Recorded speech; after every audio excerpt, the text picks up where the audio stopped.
ಮಹಾ ತೇಜಸ್ಸಿನ ಹಸನ್ಮುಖಿ ರಾಮನ ನೋಡಿದ ಮೇಲೆ ನಮ್ಮೆಲ್ಲರ ಮನಸ್ಸಿಗೆ ಒಂದು ರೀತಿ ಹರ್ಷ ವ್ಯಕ್ತವಾಗ್ತದೆ, ಮನಸ್ಸಿಗೆ ತೃಪ್ತಿ ಸಿಗ್ತಾ ಇದೆ. ಇಲ್ಲಿ ತನಕ ಇದ್ದಂತಹ $1 ಮಿಲಿಯನ್ ಪ್ರಶ್ನೆ ಅದೇ ಅಲ್ವಾ, ಹೇಗಿದ್ದಾನೆ ರಾಮ ಅಂತ.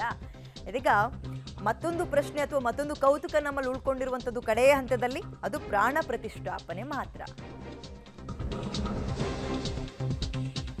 ಬಾಲರಾಮನ ಪ್ರಾಣ ಪ್ರತಿಷ್ಠಾಪನೆಗೆ ಕಾತರ, ದೇಶಾದ್ಯಂತ ಶ್ರೀರಾಮೋತ್ಸವ ಸಡಗರ. ಅಯೋಧ್ಯೆಯತ್ತ ಇಡೀ ಜಗದ ಬೆರಗುಗಣ್ಣು ಇದೆ.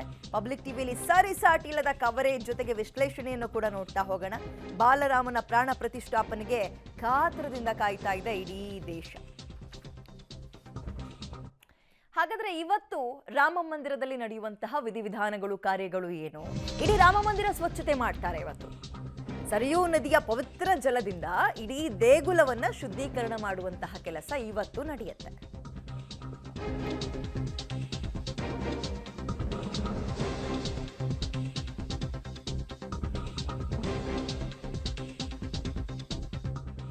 ಸರಿಯೂ ನದಿಯ ಪವಿತ್ರ ನೀರಿನಿಂದ ಸ್ವಚ್ಛತೆ ಮಾಡ್ತಾರೆ. ಸುಮಾರು 81 ನೀರಿನ ಕಲಶಗಳಿಂದ ಗರ್ಭಗುಡಿಯನ್ನ ಸ್ವಚ್ಛತೆ ಮಾಡ್ತಾರೆ.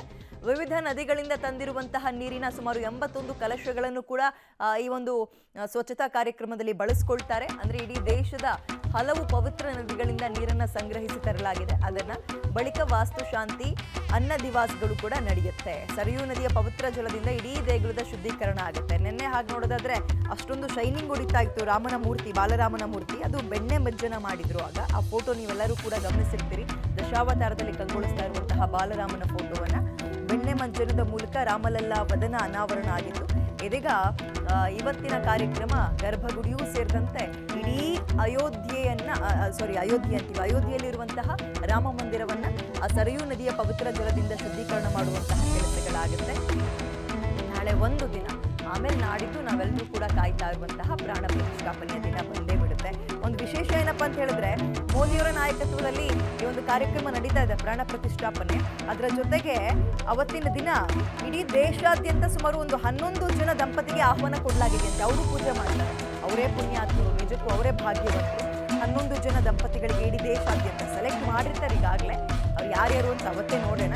ಸೊ ಸದ್ಯದ ಅಪ್ಡೇಟ್, ಇವತ್ತು ಇಡೀ ಗರ್ಭಗುಡಿ ಸೇರಿದಂತೆ ರಾಮ ಮಂದಿರವನ್ನ ಸರಿಯೂ ನದಿಯ ಒಂದು ನೀರಿನಿಂದ ಸ್ವಚ್ಛತಾಗೊಳಿಸುವಂತಹ ಸ್ವಚ್ಛತೆ ಕಾರ್ಯವನ್ನು ಮಾಡ್ತಾರೆ. ಇದು ಸದ್ಯದ update. Anyway, the white is over ಅನ್ನುವಂತ ಇವತ್ತು ಮತ್ತು ನಾಳೆ ಕಾದು ಬಿಟ್ರೆ ಪ್ರಾಣ ಪ್ರತಿಷ್ಠಾಪನೆಯ ದಿನ ಬಂದೇ ಬಿಡುತ್ತೆ. ಏನೇ ಆಗಲಿ ಮನಸ್ಸಿಗೊಂದು ರೀತಿ ನೆಮ್ಮದಿ ನೆನ್ನೆಯಿಂದ. ಏನಪ್ಪಾ ಅಂತ ಹೇಳಿದ್ರೆ, ಮೊನ್ನೆ ರಾಮಲಲ್ಲನ ವಿಗ್ರಹವನ್ನ ಗರ್ಭಗುಡಿಗೆ ಪ್ರತಿಷ್ಠಾಪನೆ ನೋಡಿದ್ವಿ. ಅದಾದ್ಮೇಲೆ ಮೈಗೆ ಬಟ್ಟೆಯನ್ನ ಹೊದಿಸಿದ್ರು, ಕಣ್ಣಿಗೂ ಕೂಡ ಬಟ್ಟೆಯನ್ನ ಹೊದಿಸಿದ್ರು. ಬಟ್ ಪೂರ್ತಿ ರಾಮ ಹೇಗಿದ್ದಾನೆ ಎನ್ನುವ ಕುತೂಹಲಕ್ಕೆ ಕೊನೆಗೂ ಕೂಡ ಬ್ರೇಕ್ ಬಿದ್ದಿದೆ. ನಾಡಿದ್ದು ಪ್ರಾಣ ಪ್ರತಿಷ್ಠಾಪನೆ, ಆದ್ರೆ ಒಂದು ದಿನ ಮುಂಚೆಯೇ ಮೋದಿ ಅಯೋಧ್ಯೆಗೆ ಭೇಟಿ ಕೊಡ್ತಾ ಇದ್ದಾರೆ. ಅಂದ್ರೆ ನಾಳೆ ಹೋಗ್ತಾ ಇದ್ದಾರೆ.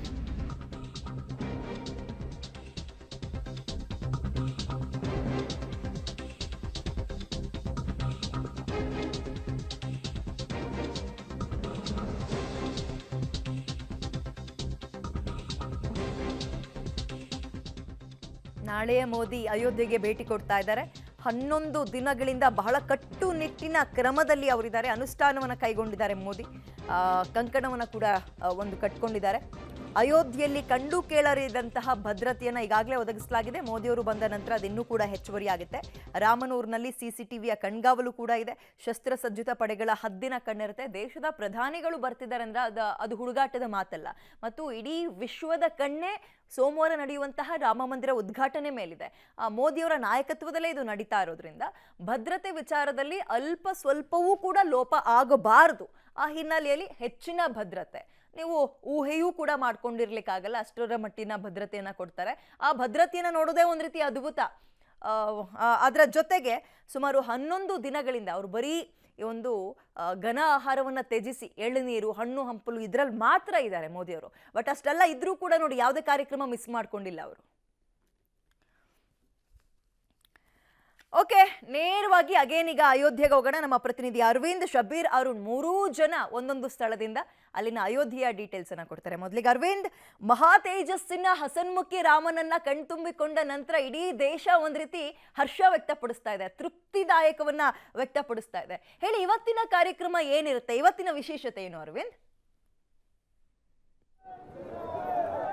ವಿದ್ಯಾ ನಿಜ, ಯಾಕೆಂದರೆ ಇಷ್ಟು ದಿನದ ಜನರ ಕುತೂಹಲ ಒಂದು ರೀತಿ ಇತ್ತು.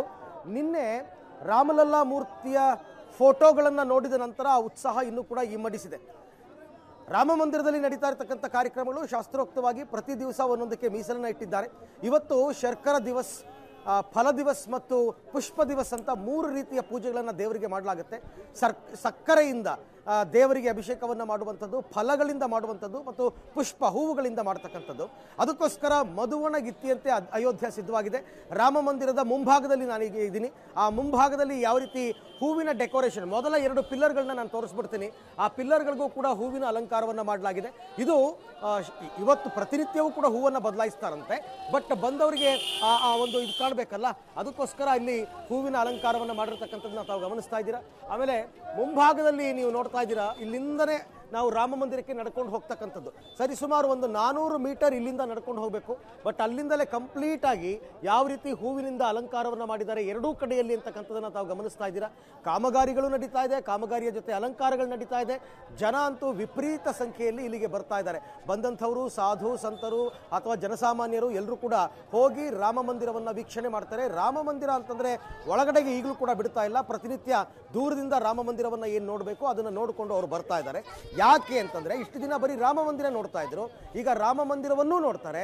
ಅದರ ಜೊತೆಗೆ ಈಗಾಗಲೇ ವೈರಲ್ ಆಗಿರ್ತಕ್ಕಂಥ ಫೋಟೋ ಏನಿದೆ, ರಾಮಲಲ್ಲಾ ಫೋಟೋ, ಅದನ್ನು ಕೂಡ ಮೊಬೈಲ್ನಲ್ಲಿ ಹಿಡ್ಕೊಂಡು ಒಂದು ಸರ್ತಿ ದೇವಸ್ಥಾನ ನೋಡೋದು, ಒಂದು ಸರ್ತಿ ರಾಮಲಲ್ಲಾ ನೋಡೋದು, ಒಂದು ಸರ್ತಿ ದೇವಸ್ಥಾನ ನೋಡೋದು, ಒಂದು ಸರ್ತಿ ರಾಮಲಲ್ಲಾ ನೋಡೋದು. ನಮಗೆ ಕಂಪ್ಲೀಟ್ ಆಯಿತು. ಯಾಕೆಂತಂದರೆ ನಾವು 22ನೇ ತಾರೀಕು ಇರೋಕ್ಕಾಗಲ್ಲ, ನಮಗೆ ಬಿಡಲ್ಲ. ಹಾಗಾಗಿ ನಾವು ದೇವಸ್ಥಾನವನ್ನು ನೋಡಿದ್ದೀವಿ, ರಾಮಲಲ್ಲಾ ನೋಡಿದ್ದೀವಿ ಅಂತಕ್ಕಂಥ ಪೂರ್ಣ ತೃಪ್ತಿಯೊಂದಿಗೆ ಅವರು ಹೋಗ್ತಾ ಇದ್ದಾರೆ. ಇದರ ಜೊತೆಗೆ ಪ್ರತಿ ದಿವಸ ಕೂಡ ಸರಯೂ ನದಿಯಿಂದ ಏನು ಪೂರ್ಣ ಕುಂಭದೊಂದಿಗೆ ಕಳಶದಲ್ಲಿ ನೀರನ್ನು ತರ್ತಾರೆ, ಅದನ್ನು ದೇವಾಲಯದ ಗರ್ಭಗುಡಿಯ ಸ್ವಚ್ಛತಾ ಕಾರ್ಯಕ್ಕೋಸ್ಕರ ಬಳಸ್ತಾರೆ.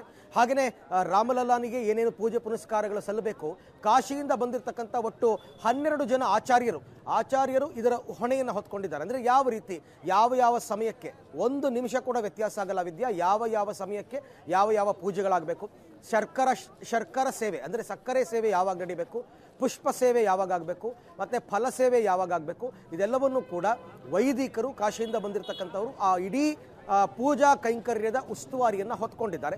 ಅದು ಇಡೀ ದಿವಸ ನಡೀತಾನೆ ಇರುತ್ತೆ. ಅಂತಿಮ ಹಂತದ ಸಿದ್ಧತೆಗಳು ನಡೀತಾ ಇದೆ, ಅಂತಿಮ ಹಂತದ್ದು. ಯಾಕೆಂದರೆ ಉಳಿದಿರ್ತಕ್ಕಂಥದ್ದು 2 ದಿನ. ಈಗಾಗಲೇ ಅಯೋಧ್ಯೆಗೆ ರೈಲುಗಳನ್ನು ಸ್ಟಾಪ್ ಮಾಡಿದ್ದಾರೆ, ವಿಮಾನಗಳನ್ನು ಸ್ಟಾಪ್ ಮಾಡಿದ್ದಾರೆ. ಯಾಕೆಂದರೆ ಯಾರೂ ಕೂಡ ಇನ್ನು ಅಯೋಧ್ಯೆ ಪ್ರವೇಶಿಸುವಂತಿಲ್ಲ. ಯಾರ್ಯಾರು ಈಗ ಒಳಗಡೆ ಇದ್ದಾರೆ ಅವ್ರು ಮಾತ್ರ ಇರ್ಬೋದು. ಹೊರಗಡೆಯಿಂದ ಜನಸಾಮಾನ್ಯರಿಗೆ ಬಿಟ್ಟುಬಿಟ್ರೆ ವಿಪರೀತ ಕ್ರೌಡ್ ಆಗುತ್ತೆ, ಕಂಟ್ರೋಲ್ ಮಾಡೋಕ್ಕಾಗಲ್ಲ ಅನ್ನೋ ಕಾರಣಕ್ಕೋಸ್ಕರ ಇಷ್ಟು ವ್ಯವಸ್ಥೆಯನ್ನು ಇಲ್ಲಿ ಮಾಡ್ಕೊಂಡಿದ್ದಾರೆ. ವಿದ್ಯಾ, ಅರವಿಂದ್, ಹಾಗೆ ನಿಮ್ಮನ್ನು ಸಂಪರ್ಕಕ್ಕೆ ತಗೊಳ್ತೀನಿ. ಈಗ ನೇರವಾಗಿ ಅರುಣ್ ಹತ್ರ ಹೋಗೋಣ. ಅರುಣ್, ಲತಾ ಚೌಕ್ನಲ್ಲಿ ಇದ್ದೀರಿ, ಅಲ್ಲಿನ ಡೀಟೇಲ್ಸ್ ಜೊತೆಗೆ ನಾಳೆ ಮೋದಿಯವರು ಬೇರೆ ಬರ್ತಾ ಇರೋದ್ರಿಂದ ಒಂದ್ ರೀತಿ ಹೈ ಲೆವೆಲ್ ಆಫ್ ಸೆಕ್ಯೂರಿಟಿ ಕೊಟ್ಟಿರ್ತಾರೆ, ಆ ಭದ್ರತೆ ಬಗ್ಗೆ ವಿವರಿಸಬಹುದಾ ನಮ್ಗೆ? ವಿದ್ಯಾ, ನಾನೀಗ ಲತಾ ಚೌಕಿಂದ ಕೆಳಗಡೆಗೆ ಬಂದೆ. ಒಂದು ಇಂಟ್ರೆಸ್ಟಿಂಗ್ ಆಗಿರುವಂಥ ಒಂದು ದೃಶ್ಯವನ್ನು ನಿಮಗೆ ತೋರಿಸ್ಬೇಕು. ಅದಕ್ಕೋಸ್ಕರ ಬಂದೆ. ಸರಿಯೂ ನದಿ ತಟದ ಪಕ್ಕದಲ್ಲೇ ಇದೀನಿ ನಾನು. ನೀವು ಸೆಕ್ಯೂರಿಟಿ ಬಗ್ಗೆ ಕೂಡ ಹೇಳ್ತಾ ಇದ್ರೆ, ಇದೇ ಸರಿಯೂ ನದಿಗೆ ಪ್ರಧಾನಿ ಮೋದಿ ಅವರು ಕೂಡ ಆಗಮಿಸ್ತಾರೆ. ನೀವು ಈ ಭಾಗದಲ್ಲಿ ನೋಡ್ಬೋದು ಯಾವ ಮಟ್ಟದಲ್ಲಿ ಇಲ್ಲಿ ಸೆಕ್ಯೂರಿಟಿ ಇದೆ ಅನ್ನುವಂಥದ್ದನ್ನ. ಇಲ್ಲಿ CC ಕ್ಯಾಮ್ರಾಗಳನ್ನ ಎಲ್ಲ ಸಂಪೂರ್ಣವಾಗಿ ಅಳವಡಿಸಿದ್ದಾರೆ. ಯಾರು ಕೂಡ ಇಲ್ಲಿ ಕಣ್ತಪ್ಪಿನಿಂದ ಹೋಗಬಾರ್ದು ಅನ್ನೋ ದೃಷ್ಟಿಯಿಂದ ಆ CC ಕ್ಯಾಮ್ರಾಗಳನ್ನ ಪ್ರತಿಯೊಂದು ಜಾಗಗಳಲ್ಲೂ ಕೂಡ ಅಳವಡಿಸಿದ್ದಾರೆ. ಅದಕ್ಕಿಂತಲೂ ಇಂಟ್ರೆಸ್ಟಿಂಗ್ ಆಗಿರುವಂಥದ್ದನ್ನ ಒಂದು ನಿಮಗೆ ನಾನು ತೋರಿಸಲೇಬೇಕು ಇವತ್ತು. ಅದು ಕರ್ನಾಟಕದ್ದು. ನಾನು ಹೇಳ್ತೀನಿ, ಪ್ರತಿ ಬಾರಿಯೂ ಕೂಡ ಏನಾದರೂ ಲಿಂಕ್ ಇದ್ರೆ ಅದು ಕರ್ನಾಟಕಕ್ಕೆ ಲಿಂಕ್ ಇದ್ದೇ ಇರುತ್ತೆ ಅಂತ ಹೇಳಿ. ಈಗ ಮತ್ತೊಂದು ಕರ್ನಾಟಕದ ಲಿಂಕ್, ಅದು ಕಿಷ್ಕಿಂಧೆಯಿಂದ. ರಾಮ ಎಲ್ಲಿ ಇರ್ತಾನೋ ಹನುಮ ಅಲ್ಲೇ ಇರ್ತಾನೆ, ಹನುಮ ಎಲ್ಲಿರ್ತಾನೋ ಅಲ್ಲೇ ರಾಮ ಇರ್ತಾನೆ ಅಂತ ಹೇಳಿ. ಸೊ ಹನುಮನ ರಥ ಈಗ ಇಲ್ಲಿ ಬಂದಿರೋದನ್ನ ನೀವು ನೋಡ್ತಾ ಇದ್ದೀರಾ. ಹನುಮದ್ ಜನ್ಮಭೂಮಿ ತೀರ್ಥ ಕ್ಷೇತ್ರ ಟ್ರಸ್ಟ್. ಸೊ ಇದೆಲ್ಲವೂ ಕೂಡ ನಮ್ಮ ಕರ್ನಾಟಕದ ಕೊಪ್ಪಳದ ವಿಜಯನಗರ ಜಿಲ್ಲಾ, ಕರ್ನಾಟಕ ಹಿಂದೂ ರಾಷ್ಟ್ರ ಭಾರತ್ ಅಂತ ಹೇಳಿ. ಸೊ ಇವರೆಲ್ಲ ಬಂದಿದ್ದಾರೆ. ಇವರು ಸರಿಸುಮಾರಾಗಿ 2 ತಿಂಗಳಿನಿಂದಲೂ ಕೂಡ ಸೀತಾದೇವಿಯ ಜನ್ಮಸ್ಥಳ ನೇಪಾಳದ ಜನಕಪುರಿಯಿಂದ ಹಿಡಿದು ಭಾರತ ದೇಶದ ಹಲವು ದಿವ್ಯ ಕ್ಷೇತ್ರಗಳನ್ನೆಲ್ಲ ಹೋಗಿ ಪ್ರದಕ್ಷಿಣೆಯನ್ನು ಹಾಕೊಂಡು ಬಂದಿದ್ದಾರೆ. ಒಂದು 100 ಸ್ವಯಂ ಸೇವಕರು ಇದರಲ್ಲಿ ಬಂದಿರೋದು. ಇದರಲ್ಲಿ ಎಲ್ಲಾ ದೇವರುಗಳನ್ನ ಇಟ್ಟಿದ್ದಾರೆ. ಆ ಹನುಮನ ದೇವರಾಗಿರಬಹುದು, ಬಾಲ ಹನುಮನ ದೇವರಾಗಿರಬಹುದು, ಇನ್ನೊಂದ್ ಕಡೆಗೆ ರಾಮನ ದೇವರಾಗಿರಬಹುದು. ಈ ರೀತಿಯಾಗಿ ಇವರೆಲ್ಲ ಏನ್ ಮಾಡಿದ್ದಾರೆ ಅಂತಂದ್ರೆ, ಎಲ್ಲೆಲ್ಲಿ ದಾರಿಯಲ್ಲಿ ಯಾರ್ಯಾರ ದೇಣಿಗೆಯನ್ನ ಕೊಡ್ತಾರೋ ಆ ಎಲ್ಲಾ ದೇಣಿಗೆಯನ್ನ ಸಂಗ್ರಹವನ್ನ ಮಾಡ್ಕೊಂಡು ವಿದ್ಯಾ, ಆ ದೇಣಿಗೆಯ ಮೂಲಕವಾಗಿ ತೀರ್ಥಕ್ಷೇತ್ರ ಟ್ರಸ್ಟ್ ಏನಿದೆ ಕೊಪ್ಪಳದಲ್ಲಿ, ಅಲ್ಲಿ ಒಂದು ಹನುಮನ ಮಂದಿರವನ್ನ ನಿರ್ಮಾಣ ಮಾಡಕ್ಕೆ, ಸ್ಟ್ಯಾಚ್ಯೂ ನಿರ್ಮಾಣ ಮಾಡಕ್ಕೆ ಇದನ್ನ ಬಳಕೆಯನ್ನ ಮಾಡ್ತಾರೆ ವಿದ್ಯಾ. ಎಸ್ ಅರುಣ್, ಮತ್ತೆ ಸಂಪರ್ಕಕ್ಕೆ ತಗೊಳ್ತೀನಿ ನಿಮ್ಮನ್ನ. ಈಗ ನೇರವಾಗಿ ಶಬೀರ್ ಹತ್ರ ಹೋಗೋಣ. ಶಬೀರ್, ಇವತ್ತೇನು ಅಯೋಧ್ಯೆ ಬಗ್ಗೆ ಒಂದು ವಿಶೇಷವಾದ ಡೀಟೇಲ್ಸ್ ಕೊಡಕ್ಕೆ ಇಷ್ಟಪಡ್ತೀರಿ ನಮ್ಗೆ? ಬಹಳ ವಿಶೇಷವಾದಂಥ ಡೀಟೇಲ್ಸ್ ಅಂದ್ರೆ ಜನರ ಸಂಖ್ಯೆ ಇನ್ನೂ ಕೂಡ ಅಯೋಧ್ಯೆಯಲ್ಲಿ ಇಳಿಕೆ ಆಗ್ತಾ ಇಲ್ಲ. ಯಾಕಂದ್ರೆ ಕಾರ್ಯಕ್ರಮಕ್ಕೆ ಇನ್ನು 2 ದಿನ ಮಾತ್ರ ಬಾಕಿ ಉಳಿದಿರುವಂತದ್ದು. ಸರ್ಕಾರವೇ ಖುದ್ದು ಹೇಳ್ತಾ ಇರುವಂತದ್ದು, ಯಾರು ಕೂಡ ಅಯೋಧ್ಯೆಗೆ ಬರಬೇಡಿ, ಯಾಕಂದ್ರೆ ಸಾರ್ವಜನಿಕರೆಲ್ಲರೂ ಕೂಡ ಅಯೋಧ್ಯೆಗೆ ಬಂದ್ರೆ ಈ ಒಂದು ಕ್ರೌಡ್ ಅನ್ನ ಈ ಒಂದು ಸಂದರ್ಭದಲ್ಲಿ ತಡಿಲಿಕ್ಕೆ ಆಗಲ್ಲ, ಹೀಗಾಗಿ ಯಾರು ಕೂಡ ಬರಬೇಡಿ ಅನ್ನುವಂತ ನಿಟ್ಟಿನಲ್ಲಿ ಮನವಿಯನ್ನ ಮಾಡ್ಕೊಳ್ತಿದ್ದಾರೆ. ಆದ್ರೆ ಜನರು ಮಾತ್ರ ಅಯೋಧ್ಯೆಗೆ ಎತ್ತ ಧಾವಿಸ್ತಾ ಇರುವಂತದ್ದನ್ನ ಕೂಡ ನಾವು ಗಮನಿಸ್ತಾ ಇದೀವಿ. ನಾನೀಗ ಹನುಮಾನ್ ಗಡಿಯ ಮುಂಭಾಗದಲ್ಲಿ ಇದ್ದೀನಿ. ನೀವು ನೋಡಬಹುದು ಹನುಮಾನ್ ಗಡಿಯ ಮುಂಭಾಗದಲ್ಲಿ ಯಾವ ರೀತಿಯಾದಂತಹ ಕ್ರೌಡ್ ಇದೆ ಅನ್ನುವಂಥದ್ದನ್ನ ಕೂಡ ನಾವು ಗಮನಿಸ್ತಾ ಇದ್ದೀವಿ. ಬೆಳಗ್ಗೆ 7 ಗಂಟೆ 6 ಗಂಟೆಯಿಂದಲೇ ಜನ ಇಲ್ಲಿ ಬರ್ಲಿಕ್ಕೆ ಶುರು ಮಾಡ್ತಾರೆ. ಹನುಮಾನ್ನ ದರ್ಶನವನ್ನ ಪಡೀಲಿಕ್ಕೆ ಕ್ಯೂ ನಲ್ಲಿ ನಿಂತಿರುವಂತದ್ದನ್ನ ಕೂಡ ನಾವು ಗಮನಿಸ್ತಾ ಇದ್ವಿ. ಸಾಕಷ್ಟು ದೊಡ್ಡ ಪ್ರಮಾಣದ ಜನಸಂಖ್ಯೆ ಇನ್ನೂ ಕೂಡ ಅಯೋಧ್ಯೆಯ ನಗರದ ಒಳಗಡೆ ಪ್ರವೇಶ ಮಾಡ್ತಾ ಇರುವಂತದ್ದು. ನಾಡಿದ್ದು ಕಾರ್ಯಕ್ರಮ ಆಗಿರುವಂತಹ ಹಿನ್ನೆಲೆಯಲ್ಲಿ ಒಂದಿಷ್ಟು ನಿರ್ಬಂಧಗಳು ಇರುತ್ತೆ ಸಹಜವಾಗಿ. ಇವತ್ತು ನಾಳೆ ಅಥವಾ ನಾಡಿದ್ದು ಸಾಮಾನ್ಯ ಜನರಿಗೆ ಅಯೋಧ್ಯೆಯ ನಗರದ ಒಳಗೆ ಬಿಡ್ಲಿಕ್ಕಿಲ್ಲ ಅನ್ನುವಂತಹ ಮಾತುಗಳಿದ್ವು. ಆದಾಗ್ಯೂ ಕೂಡ ಬೇರೆ ಬೇರೆ ಮಾರ್ಗಗಳನ್ನ ಹುಡುಕೊಂಡು ಅಯೋಧ್ಯೆಯನ್ನ ಪ್ರವೇಶ ಮಾಡುವಂತ ಪ್ರಯತ್ನವನ್ನ ಮಾಡ್ತಿದ್ದಾರೆ. ವಾಹನಗಳಿಗೆ ಸದ್ಯಕ್ಕೆ ಒಳಗಡೆ ಅನುಮತಿಯನ್ನ ಕೊಡ್ತಿಲ್ಲ. ಆದಾಗ್ಯೂ ಕೂಡ ಕಾಲ್ನಡಿಗೆ ಮೂಲಕ ಬೇರೆ ಬೇರೆ ಪ್ರಯತ್ನಗಳನ್ನ ಮಾಡಿ ಒಳಗಡೆ ಬರುವಂತ ಕೆಲಸವನ್ನ ಮಾಡ್ತಿದ್ದಾರೆ. ಅಯೋಧ್ಯೆಯ ಬೇರೆ ಬೇರೆ ಸ್ಥಳಗಳನ್ನ ಕಣ್ತುಂಬಿಕೊಳ್ಳುವಂತ ಪ್ರಯತ್ನವನ್ನ ಮಾಡ್ತಿದ್ದಾರೆ. ಮಂದಿರಕ್ಕೆ ಹೋಗ್ತಾ ಇದ್ದಾರೆ, ಮಂದಿರದ ದರ್ಶನವನ್ನ ಕೂಡ ಮಾಡ್ತಿದ್ದಾರೆ. ಹೀಗೆ ಬೇರೆ ಬೇರೆ ಭಾಗದಿಂದ ಬಂದು ಸಾಕಷ್ಟು ಜನರು ಈಗ ಇಲ್ಲಿ ನಿಂತಿರುವಂತದನ್ನ ಕೂಡ ನಾವು ಗಮನಿಸ್ತಾ ಇದ್ದೀವಿ ದಿವ್ಯಾ. ಎಸ್ ಶಬೀರ್ ಹಾಗೆ ಅರವಿಂದ್, ಅರುಣ್, 3 ಜನಕ್ಕೆ ಸದ್ಯಕ್ಕೆ ಧನ್ಯವಾದಗಳು. ಮತ್ತಷ್ಟು ಮಾಹಿತಿಯನ್ನ ಮತ್ತೆ ಮುಂದಿನ ನ್ಯೂಸ್ ನಲ್ಲಿ ತೆಗೆದುಕೊಳ್ತೀನಿ ಅಂತ ಹೇಳ್ತಾ ಸದ್ಯಕ್ಕೆ ಧನ್ಯವಾದ. ಸೊ ಅಯೋಧ್ಯೆಯಲ್ಲಿ ಮೋದಿ ಬರೋಕಿನ್ 1 ದಿನ ಬಾಕಿ ಆದ್ರೂ ಕೂಡ ಜನಸಂಖ್ಯೆ ಕಡಿಮೆ ಆಗ್ತಿಲ್ಲ, ಹೆಚ್ಚೆಚ್ಚು ಆಗ್ತಾ ಇದೆ ಅನ್ನುವಂಥದ್ದೇ ವಿಶೇಷ ಮಾಹಿತಿ.